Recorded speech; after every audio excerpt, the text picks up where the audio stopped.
দেখুন, বাংলাদেশে যেসব অন্যায় কাজগুলো শেখ হাসিনা করেছে,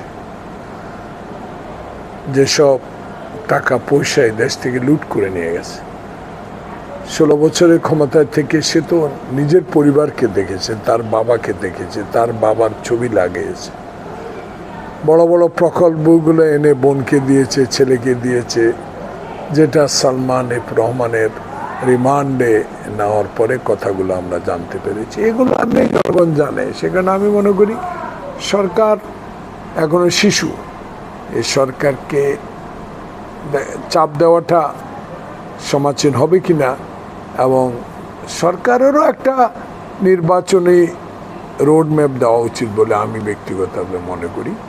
তাহলে জনগণ যে প্রত্যাশা নিয়ে ছাত্র জনতার রক্তে যে রঞ্জিত যে সরকার, সে সরকার অবশ্যই ক্ষমতা থাকার জন্য আসে নাই, বাংলাদেশে একটি সুষ্ঠু সর্বাধিক সকলে গ্রহণযোগ্য একটা নির্বাচনের জন্য এসেছে। সেইটুকু সকল দলের সাথে কথা বলে নিশ্চয়ই ঠিক করবেন। সততাই আসল। ডক্টর ইউনূস একজন সৎ যোগ্য লোক, তাকে যারা সহায়তা করেছে আমার বিশ্বাস তারাও সৎ লোক সমাজের। সেখানে আমি মনে করি অস্থিতিশীল করে তোলার প্রয়াসটা আওয়ামী লীগ করতে পারে, কারণ আওয়ামী লীগ 16 বছর ক্ষমতায় থেকে বাংলাদেশে অনেক টাকার মালিক তারা। বাংলাদেশে এখন প্রধান কাজ হবে আওয়ামী হাত থেকে অস্ত্রগুলো উদ্ধার করা, আওয়ামী দুঃশাসনে যারা নিগৃহীত হয়েছে, যাদের দ্বারা হয়েছে তাদেরকে আইনের আওতায় আনা। ইতিমধ্যে শেখ হাসিনার বিরুদ্ধে অনেকগুলো মামলা হয়েছে, সেই মামলাগুলো তদন্ত করে বন্দি বিনিময় চুক্তির মাধ্যমে ভারত থেকে তাকে এনে আইনের আওতায় আনা উচিত। সেগুলো কাজগুলো আগে করতে দেন তাকে, তারপর তাকে দেন। অসঠিক কোনো কাজ তারা করেছে বলে আমার মনে হচ্ছে না। দেখুন, মানুষ বলতে দু একটা ভুল তো হতে পারে, সে ভুলটা এখনো আমার চোখে আসে নাই। সেখানে আমি নিঃসন্দেহে বলতে পারি যে ভেরি গুড সরকার। তবে 111-এর ভূত যেন কারো মাথায় না চাপে জনগণ ইতিমধ্যে বলা শুরু করেছে। আমার কথা না, জনগণের প্রত্যাশা। মইনি আহমদও ফখরুদ্দিনও ক্ষমতায় এসে বিভিন্ন কথা বলেছিল। সেখানে আমি মনে করি মইনি আহমদ আর ডক্টর ইউনূস এক না।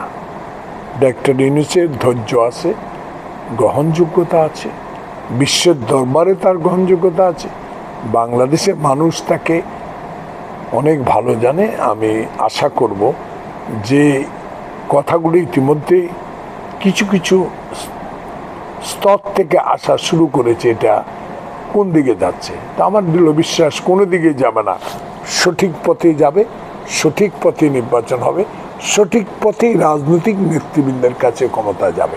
আমি আজকে বক্তব্য আমি বলেছি প্রেস ক্লাবে যে আনসারের গায়ে নতুন জামা, যে আনসার দামি হোটেলে থেকে আন্দোলন করছে, এটা একটা ষড়যন্ত্র। এই সরকার কিছু রিক্সাজীবীর পয়সা দিয়ে যদি কিছু সংখ্যক করাই যেতে পারে, কারণ অঢেল পয়সা তাদের কাছে, তো এগুলো একটা ষড়যন্ত্র জনগণ বলা শুরু হতে পারে। তো কঠোর হস্তে সরকার দমন করেছে, জনগণ খুশি হয়েছে। আগে এই সরকার একটু সোজা হয়ে দাঁড়াক, এই সরকার আওয়ামী লীগের অত্যাচার অবিচারের মামলাগুলো গ্রহণ করুক, আইনের আওতায় এদেরকে আনা হোক, অস্ত্র উদ্ধার হোক, দেশে একটু শান্তি শৃঙ্খলা ফেরত আসুক, দ্রব্যমূল্যের ঊর্ধ্বগতি রোধ হোক, তখন রাজনৈতিক নেতাদের ডাকবে, তারা এই কথা বলবে। সরকার মাত্র 22 দিন 23 দিন ক্ষমতায়, যে সরকার 16 বছরের জঞ্জাল মুক্ত করতে এখনও পেরে ওঠে না। এখনও কমান্ডে যারা বিভিন্ন জেলা উপজেলা পৌরসভা আছে, সেসব আওয়ামী সে এজেন্টরা এখনও বহাল তবিয়তে বসে আছে। সরকারকে তো একটু সময় অবশ্যই দিতে হবে, সেই সময়টুকু দেওয়া না দেওয়া রাজনৈতিক সিদ্ধান্ত। সেই রাজনৈতিক সিদ্ধান্তগুলো নিজস্ব দলগুলো, যেসব দলগুলো বাংলাদেশে আছে আওয়ামী লীগ বাদে, সেই দলগুলোই তারা নিজস্ব অফিসে বসে বা নিজস্ব বলয়ে বসে সিদ্ধান্ত নিয়ে সরকারকে জানাবে। যে সে ব্যাপারে আমাদের দল অনেক বড় দল, বৃহত্তর রাজনৈতিক দল, স্বাধীনতা যোদ্ধার দল, তারেক রহমানের নেতৃত্বে দল চলছে। 16 বছর আন্দোলন সংগ্রামে আমাদের অনেক অনেক নেতাকর্মী আত্মহত্যা দিয়েছে, আমাদের বিরুদ্ধে হাজার হাজার মামলা। তো অতএব এগুলা তো আমাদের এখন অবশ্যই আমাদেরকে নজর দিতে হবে সরকারকে। তড়িঘড়ি করে এখন কিছু বলা এই ঠিক হবে কি সেটা আমার দল সিদ্ধান্ত নেবে। রাজনৈতিক নেতাদেরকে যখন উনি ডাকা শুরু করবে পর্যায়ক্রমে, তখন একটা রোডম্যাপের ইশারা ইঙ্গিত পাওয়া যাবে, তখন এ নিয়ে কথা বলবো। এখন তো অ্যাডভান্স কোনো কথা বলা যাবে না। এখানে এই কয়েকদিনে সুযোগ সন্ধানীরা, আমি বলবো, এই শিশু সরকারকে বিচলিত করার মানুষে ঢাকা শহরকে একটা দাবির শহরে পরিণত করেছে। 16 বছরে এরা কোথায় ছিল? অনেকের প্রশ্ন, আমার প্রশ্ন না, জনগণের প্রশ্ন। সেখানে আমি মনে করি তাদেরকে তো অবশ্যই সময় দিতে হবে। সেই সময়টুকু নির্ধারণ করবে দল। যখন কি আসে তখন কিন্তু দলগুলো উত্তর দেবে, আমরাও কথা বলার সুযোগ পাবো। কিন্তু আমার আছে, নীতি নির্ধারক আছে, তারাই ঠিক করবে। নোয়াখালী, ফেনী, লক্ষ্মীপুরটা বেশি এফেক্টেড।